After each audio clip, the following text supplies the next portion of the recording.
Get informed, get inspired, and get connected. CannabisRadio.com presents NCIA's Cannabis Industry Voice. The National Cannabis Industry Association is the only national trade organization representing the businesses of the legal cannabis industry. NCIA's Cannabis Industry Voice covers a range of topics, including the rapidly evolving political and policy changes that affect our industry, news and events of importance to cannabis professionals, and features on companies, individuals, and campaigns at the cutting edge of the cannabis industry.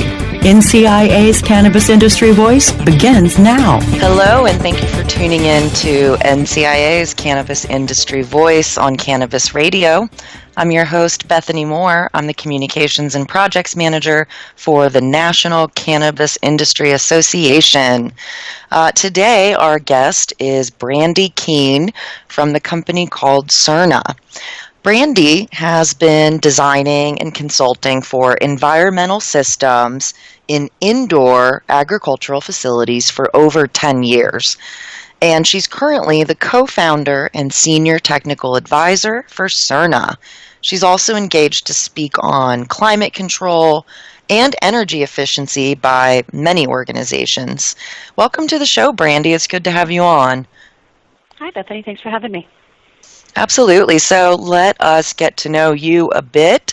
Let's hear more about your background and what it is you've been doing prior to working in the cannabis sector specifically. Well, I actually started my career in technical sales in the semiconductor industry, which the two would not seem to have any correlations, but they do from the perspective of how technical the job really is, and how people kind of underestimate, I think, the science that goes into both things. From there, my husband and I actually had some construction experience. My husband had a construction company that I also ran the front office at. And from there, we evolved to the cannabis industry.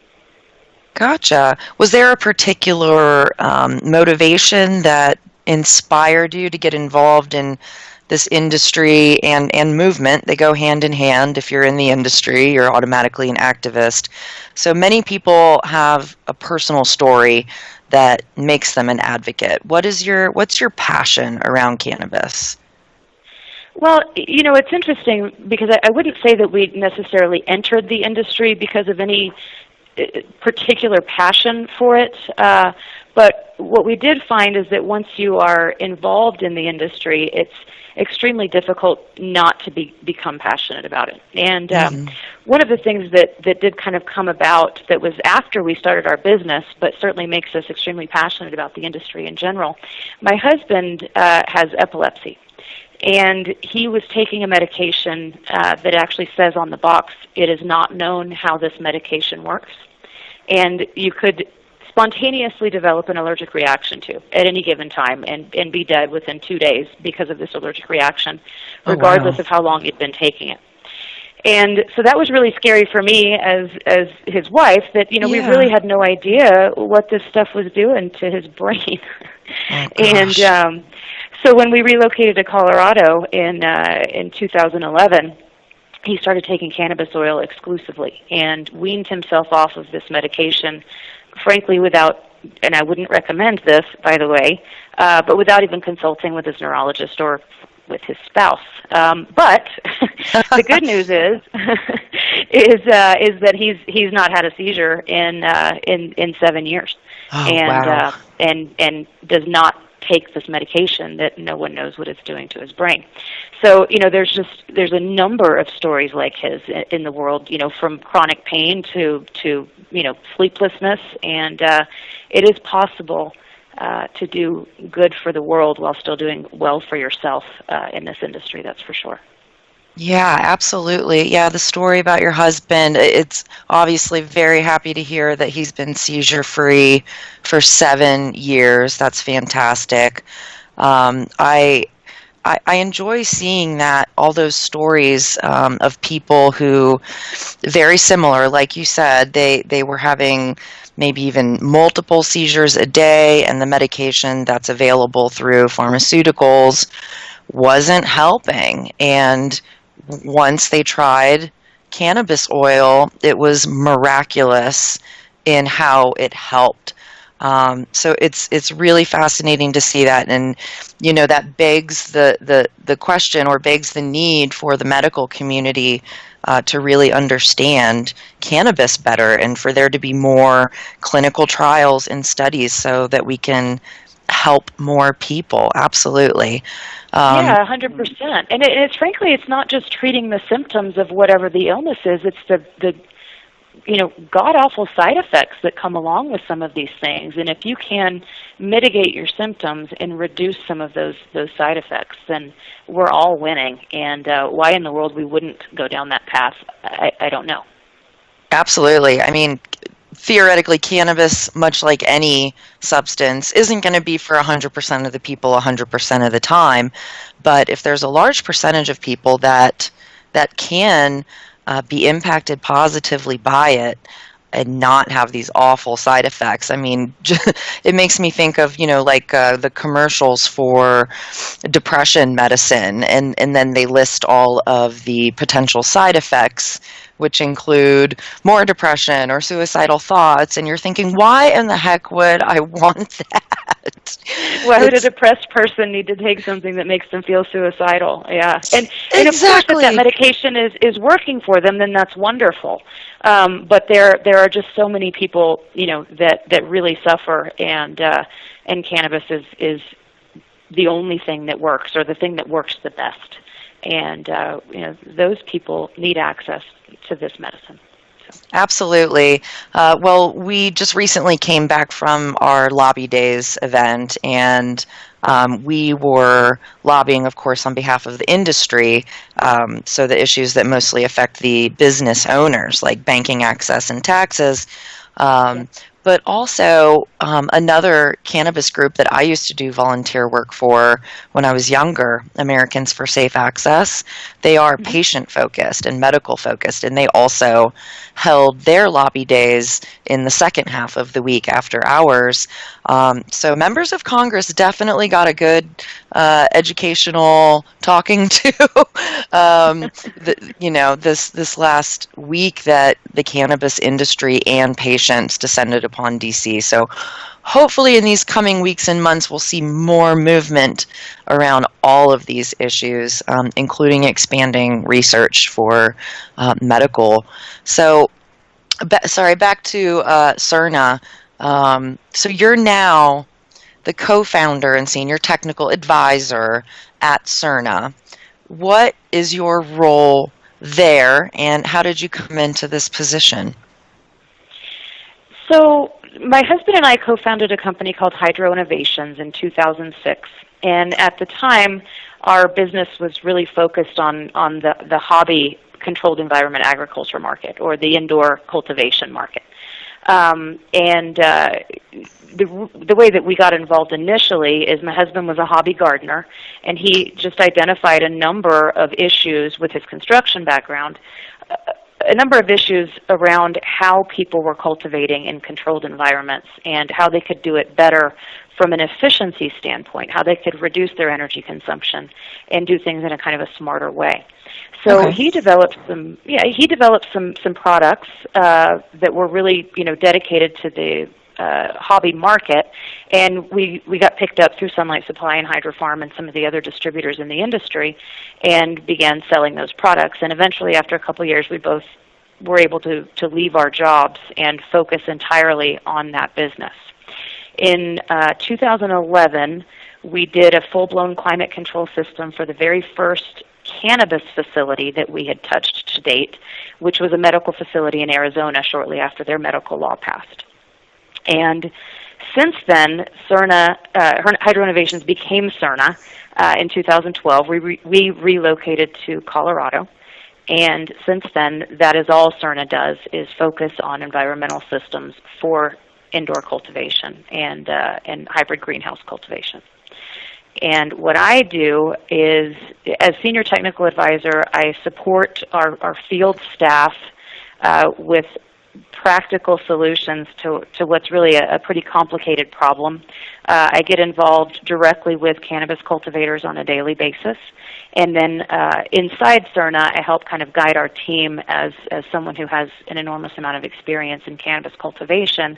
I guide our team in, kind of what some practical engineering and practical product development solutions might be that would work well in the field. Okay, great. So Surna is a pretty big company. What's Surna's big picture mission, and is there anything happening in the near future that we could look forward to seeing from Surna that you could share with us? So Surna's mission in the marketplace is, again, kind of right along the lines of the mission of Hydro Innovations in those early days, is to apply practical solutions to the complicated problem of correctly controlling the climate of an indoor cultivation facility. Mm-hmm. And there are a number of complications there. The number one complication being the amount of energy that we consume in cultivation. But there are a lot of complications around facility design, correctly controlling the climate, and then making sure that we meet the spirit and intent of codes and energy codes and mechanical codes that may actually work against themselves when they're applied to cultivation. And we also, because of the experience that we have navigating the space, we also really help with the construction process, and we're pretty good at kind of predicting conflicts or issues that could arise because of the inexperience of most people who are building cultivation facilities before those actually become conflicts. So Surna's mission moving forward is really just to kind of continue along this path, make sure that we position ourselves as a resource to the cultivator to help them grow the cleanest medicine that they can grow, the best medicine that they can grow, the most consistent medicine that they can grow, and then to continue to reduce their consumption footprint and thereby their operating costs as we go. Cultivation is facing a lot of really big challenges as it relates to declining prices in the marketplace and an increased regulatory framework. And we're very good at helping people navigate those from the perspective of the climate system. Great. All right, let's take a quick commercial break, and we'll be right back to chat more with Brandy from Surna. Stay tuned. NCIA's Cannabis Industry Voice will return once we give a voice to our sponsors. Cannabis concentrates have been around for thousands of years. In 19th century America, extracts mixed with other herbs were sold as a miracle cure. Now, Apex Supercritical has elevated the science of extraction into the 21st century. Apex Supercritical is the leader in CO2 extraction, which is the cleanest, safest, and purest way to extract plant oils. ROI in as little as 3 weeks. Our cost-effective systems are fully automated with an industry-leading 3-year warranty. And if we don't have your system in stock, we can build one in as little as 4 weeks, bringing CO2 extraction to the masses. Learn more at apexsupercritical.com. 4-week build excludes high production systems. Introducing Blue Moon CBD, straight from the bluegrass of Kentucky. With our special nano emulsion process, you'll not only get the best CBD available, you'll get more of it. Not all CBD is the same. It's your body. It's your choice. Get relief from inflammation, anxiety, and stress. Go to www.bluemoonhemp.com and use code HEMP420 for a 20% discount on your order. Balance your body. Balance your life. Make it Blue Moon CBD. Are you ready to be inspired and educated by the best of the best in the cannabis industry while enjoying sunny South Florida? Then you cannot miss out on the first annual United States Cannabis Conference and Expo, August 24th to the 26th inside the Hyatt Regency in downtown Miami. The USCC Expo welcomes all cannabis business professionals, medical cannabis caregivers and clinicians, growers and dispensary owners to join us for this brand new event sponsored by the radio podcast leader for all things cannabis, cannabisradio.com. Be one of the first to register today at usccexpo.com. That's usccexpo.com. Get informed, get inspired, and get connected with more of NCIA's Cannabis Industry Voice, only on CannabisRadio.com. All right, we're back on NCIA's Cannabis Industry Voice on Cannabis Radio. I'm your host, Bethany, and we've been talking with Brandy Keen from the company Surna. So, Brandy, you were mentioning about how Surna's goal is to create essentially the best environment for cannabis cultivation right at the front end, and to do so in a compliant and community-focused way. So mechanical systems are a part of this cultivation process. It's more sophisticated. We've got machines involved in these processes now. So why are the mechanical systems in these cultivation facilities so important, and what factors about those are important when you're building a ideal environment to grow cannabis? Well, I always tell people that the decision that a cultivator makes around the mechanical system is likely to be the single most important decision that they make as it relates to the design of their facility. And that's for really three reasons. One is it's a very significant capital expense. The cost of the mechanical system is very high on the list of large expenses associated with the build-out, and build-outs are not cheap. Right. So making the right decision is incredibly important. Right. Oh yeah. You want your dollars to work for you and not make a mistake when you're making that big of a purchase. Yeah. Well, and that's a really good point, because frankly, if you do make a mistake, going back and retrofitting a completely built cultivation facility is almost impossible. And you typically don't realize that you've made a mistake until you're well into cultivation. Whoops. Yeah, exactly. That's a multi-zero whoops. We'll say that. So, the other reason that they're so important is because in general, energy consumption is going to be among the top 3 recurring monthly expenses for any cultivator. And often it's the top recurring monthly expense for any cultivator.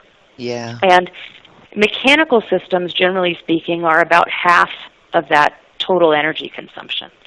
So if I can make very, very smart decisions about the type of mechanical system that I deploy, then I'm doing a lot for my bottom line as it relates to how much it costs me to cultivate cannabis. And then lastly, the reason that it's so important, and this is the really big one, is that the consistency and cleanliness of your environment is the number one predictor of the health and consistency of a harvest. So if I have an improperly or poorly controlled environment, then I am going to have an inconsistent and sometimes low-quality harvest.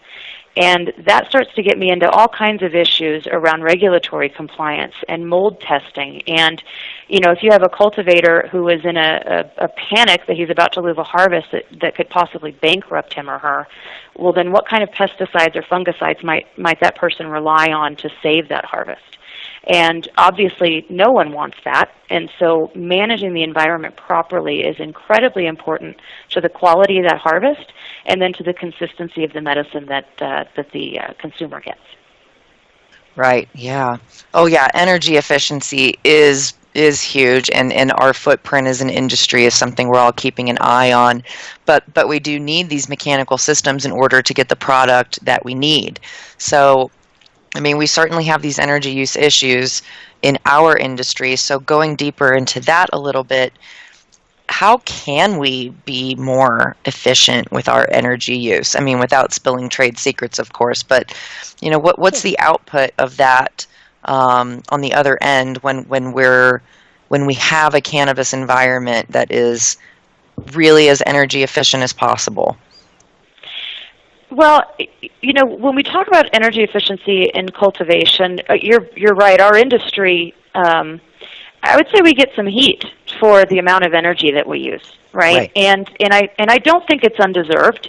But I would also point out that the measure of the efficiency of anything is not what it consumes, but what you get in exchange for that consumption. Okay. And when you look at the 200,000 jobs or so that the cannabis industry has created, and the amount of tax revenues created within the local economy, and the spurs to real estate values and construction jobs and all of those things, cannabis brings an enormous amount of value in exchange for that energy.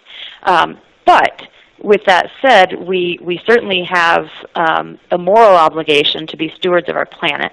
And then the lucky thing is that moral obligation to reduce our footprint jives with our financial needs, which is to reduce our operating costs, right? Yes. And so anytime we can reduce our operating costs, we're winning.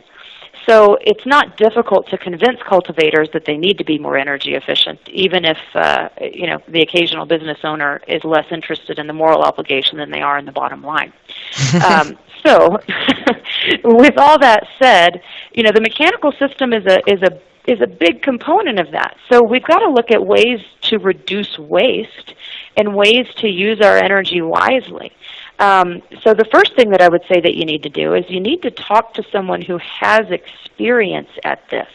Because if you just go hire somebody off the street to design your facility, they're typically going to just kind of reach for the technologies that they know or that they're used to, which is really inefficient for this application.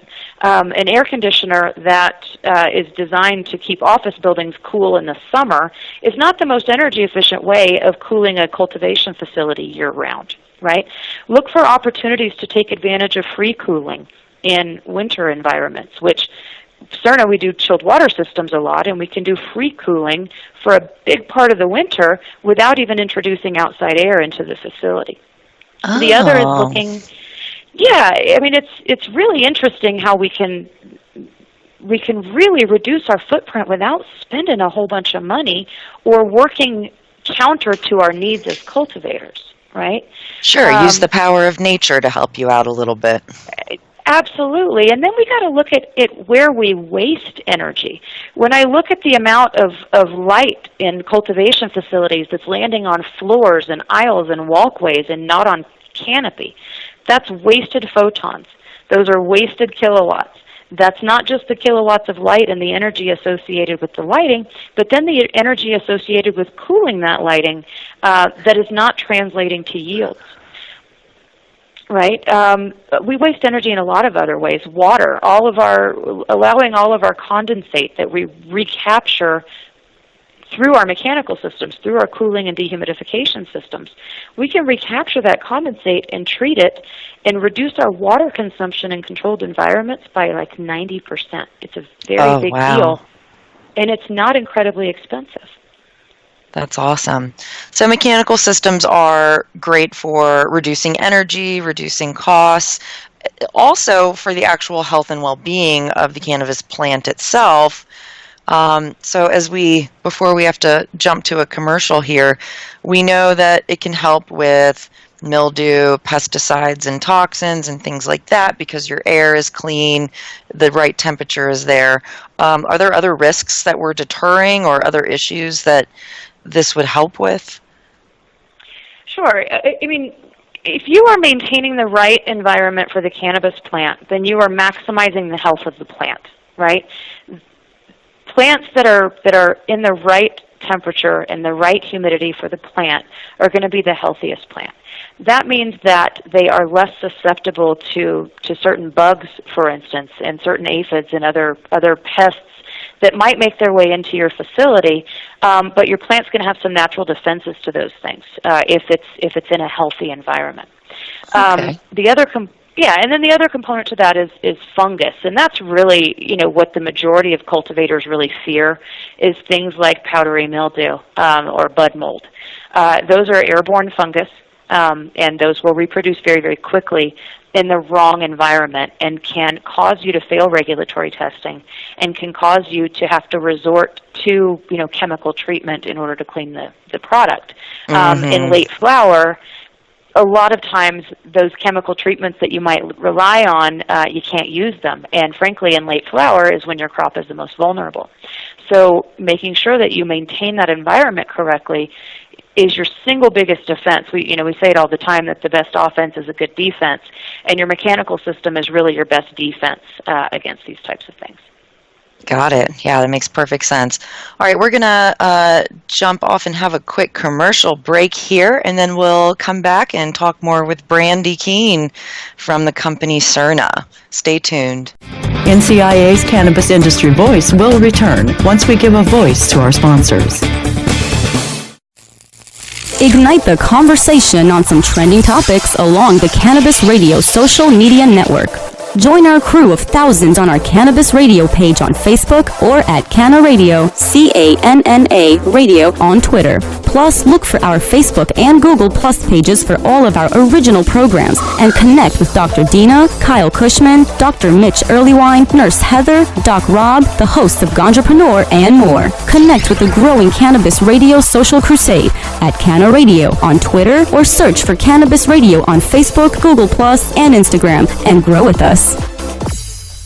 Do you have new ideas that you believe will make a difference in the cannabis industry? Looking to make your brand or service stand out? The first annual United States Cannabis Conference and Expo is seeking sponsors and speakers for its inaugural event August 24th through the 26th at the Hyatt Regency in downtown Miami. Cannabis business professionals, medical cannabis caregivers and clinicians, growers, and dispensary owners are all welcome to join us for this brand new event sponsored by the radio and podcast leader for all things cannabis, CannabisRadio.com. Grow with us in this groundbreaking event, the first annual United States Cannabis Conference and Expo, August 24th through the 26th at the Hyatt Regency in downtown Miami.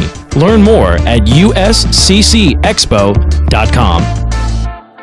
The next generation of vaporizers has arrived. Vuber vaporizers are blazing the way with unparalleled technology for oil, concentrate, or dry flower pens. Providing unsurpassed customer service and expert craftsmanship, Vuber vaporizers use cutting-edge technology, providing a power-packed, smoother vapor with a lifetime guarantee. Experience vaporizing the way it was meant to be, the Vuber way.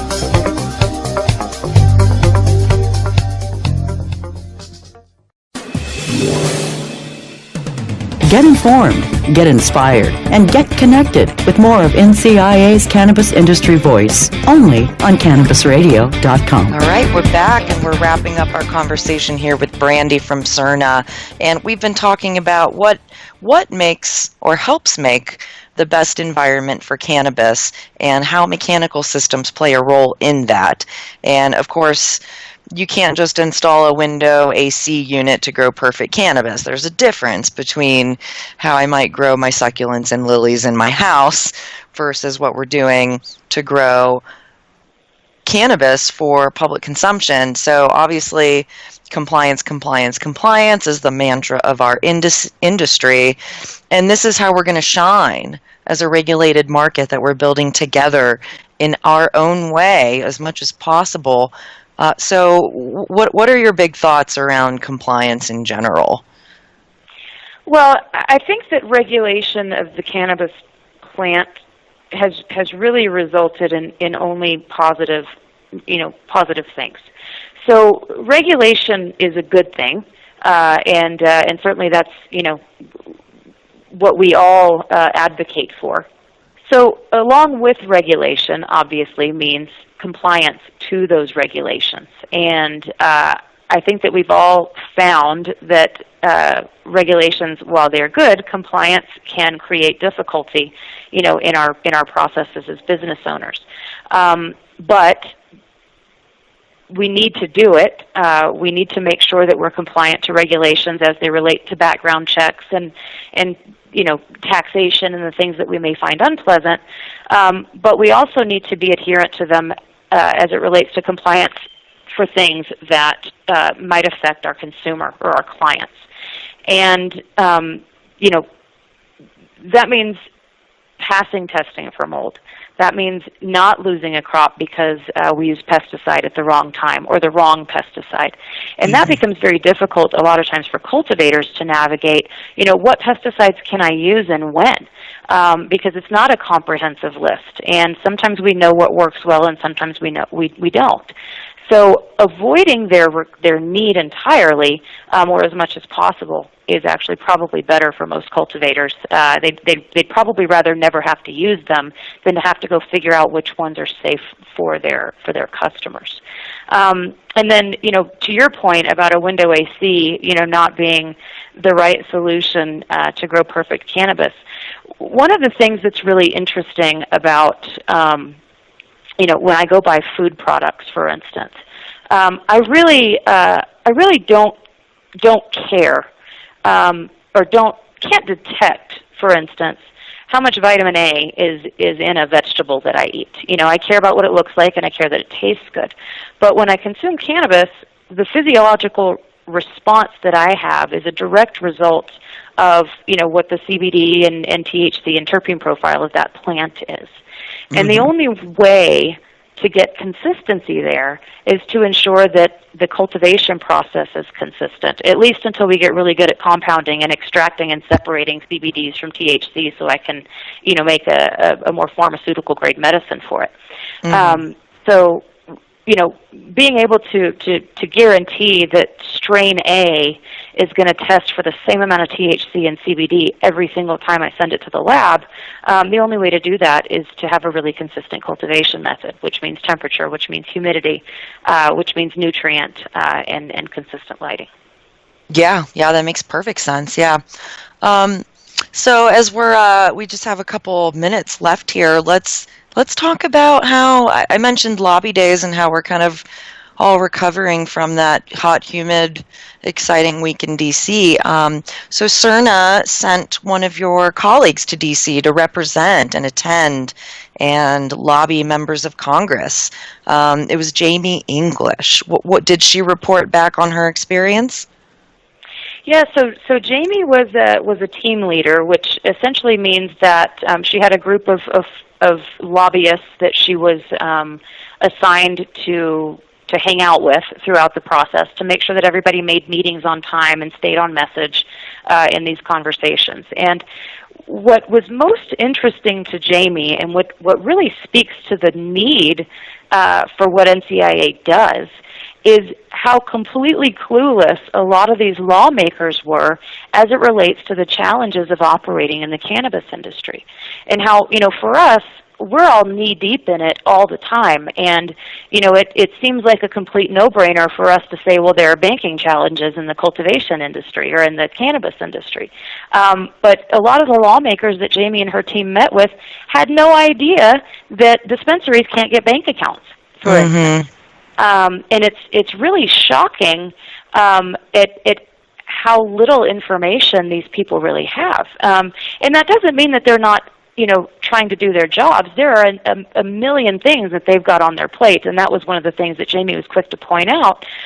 So that's why it's so important that we keep working to keep this on their plate as well and make sure that they're fully educated about the challenges of the industry. So true. So, yeah, a lot of education took place during NCI's 8th annual lobby days, and we're thankful that Surna was able to send someone to join us. Well, we have run out of time, unfortunately, but thank you so much for being a guest today, and thanks for your membership with NCIA, and we look forward to seeing you and many, many thousands of others at our Cannabis Business Summit and Expo in San Jose in July.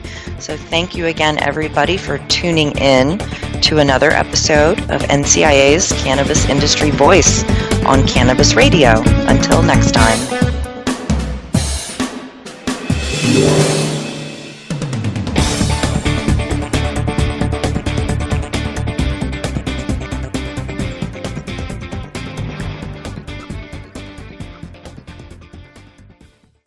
The opinions expressed on this CannabisRadio.com program are those of the guests and hosts and do not necessarily reflect those of the staff and management of CannabisRadio.com. Any rebroadcast or redistribution without proper consent of CannabisRadio.com is prohibited.